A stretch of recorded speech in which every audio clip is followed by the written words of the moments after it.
పడ్డప్పుడు ఇక్కడ క్రాస్ అయిందన్నమాట. Hello guys, welcome back my YouTube channel. So ఈ వీడియో తీయడానికి మెయిన్ రీజన్ ఏంటంటే ఫైనల్గా మన బైక్ అనేది 2 months తర్వాత కంప్లీట్గా రిపేర్ అయిపోయింది. షోరూమ్ నుంచి వాళ్ళు కాల్ చేసి ఏమన్నారంటే రిపేర్ అయిపోయింది, వచ్చి ఒకసారి చూసుకోండి అని చెప్పినారు. వెళ్ళి చూడాలి. నాకైతే మస్తు ఎక్సైట్మెంట్ ఉంది, ఎందుకంటే 2 months తర్వాత 15 daysలో అయిపోతుంది అనుకున్నా. ఫైనల్గా 2 months పట్టింది. నాకైతే లోపల ఎంత ఖుషి అవుతుందంటే అసలు చెప్పలేకపోతున్నా.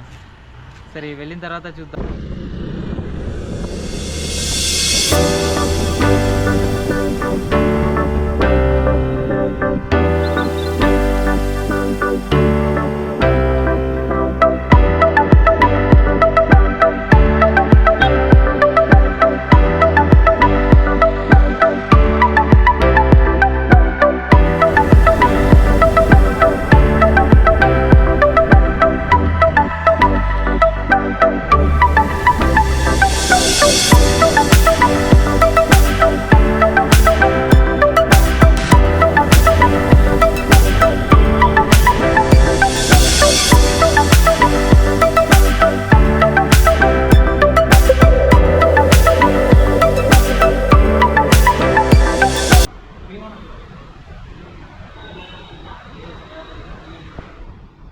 పడ్డప్పుడు కొంచెం స్క్రాచెస్ అని చూడ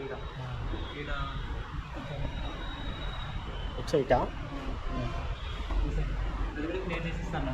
ఇంకోటి ఇది పగిలింది కదా, సో అవసరం లేదంట. అంటే పైన గ్లాస్ దొరకదు, మొత్తం సెట్ చేంజ్ చేసుకోవాలి. అది ఒక సెట్ చేంజ్ చేసుకుంటే సరిపోతుంది. స్క్రాచెస్ అన్నీ పోతాయి. ఇప్పుడు స్క్రాచెస్ అన్నీ పోతాయి. ఇదంతా కొత్త వేసిన అనమాట. ఇది ఈ రాటు అండ్ ఇది 2 wheelers కూడా కొత్త కనిపిస్తుందా ఇదంతా. ఇంకా మరి దేనికోసం వెయిట్ చేద్దాను. ఇంకా ప్రాబ్లం ఏంటంటే బ్యాటరీ అనేది మొత్తం డెడ్ అయిపోయింది. సో వాళ్ళకి చెప్పిన తీసుకొచ్చి వేస్తా అన్నాడు. బ్యాటరీ తీసుకురావడానికి వెళ్ళింది. బ్యాటరీ రాగానే బ్యాటరీ వేసి స్టార్ట్ చేయడం అంతే. ఇంకా స్టార్ట్ చేసి వెళ్తాం.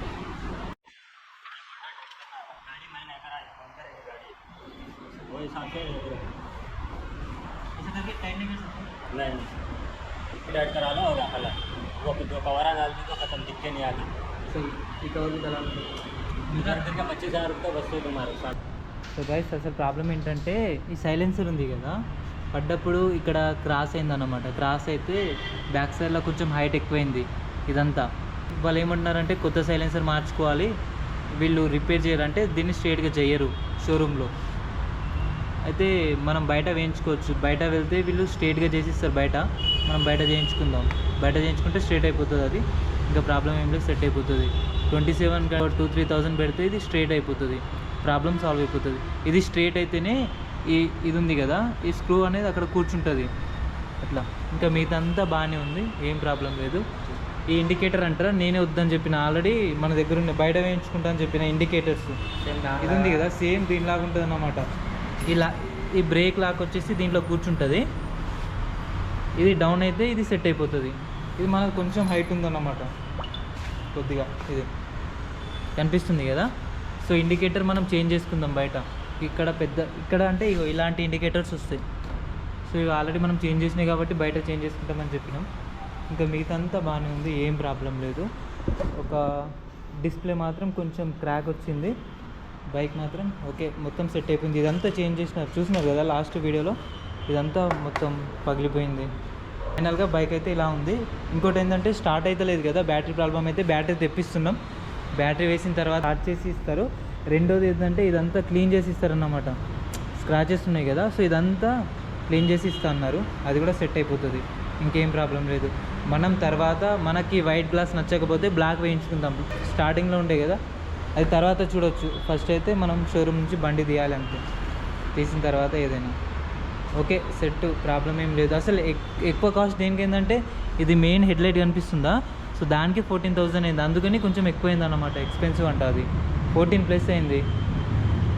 మళ్ళీ ఈ సైడ్ లైట్స్కి అదొక 8,000+ అయినాయి. అంటే దీనికి లైటింగ్కి ఎక్కువ ఖర్చు వచ్చింది. ఇంకా మిగతా అంతా క్యాజువల్గా అంతే, నార్మల్గా. సో ఫైనల్గా ఇట్లుంది. సో గైస్, ఫైనల్గా అయితే 2 months తర్వాత మన బైక్ 2 months తర్వాత ఫైనల్గా రిపేర్ అయిపోయింది, మొత్తం కంప్లీట్ అయిపోయింది. సో అంటే బైక్ ప్రాబ్లం వల్ల మనం బ్లాగ్స్ చేయలేము కదా, ఇప్పటి నుంచి బ్లాగ్స్ వస్తూనే ఉంటాయి.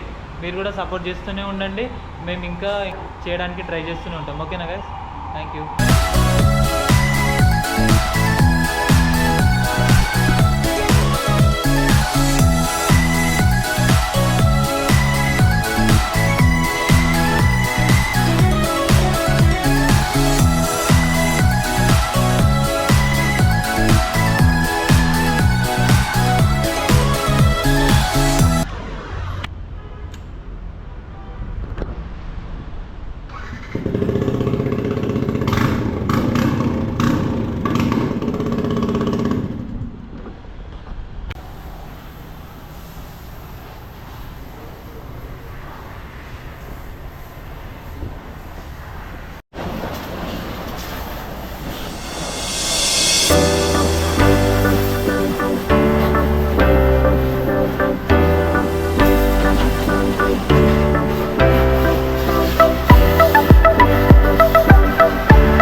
ఇది కూడా యాక్సిడెంట్ వెహికల్ అన్నమాట.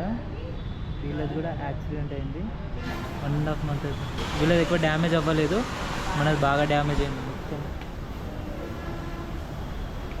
ఆల్మోస్ట్ అయిపోయింది. ఇప్పుడు తీసుకోవడం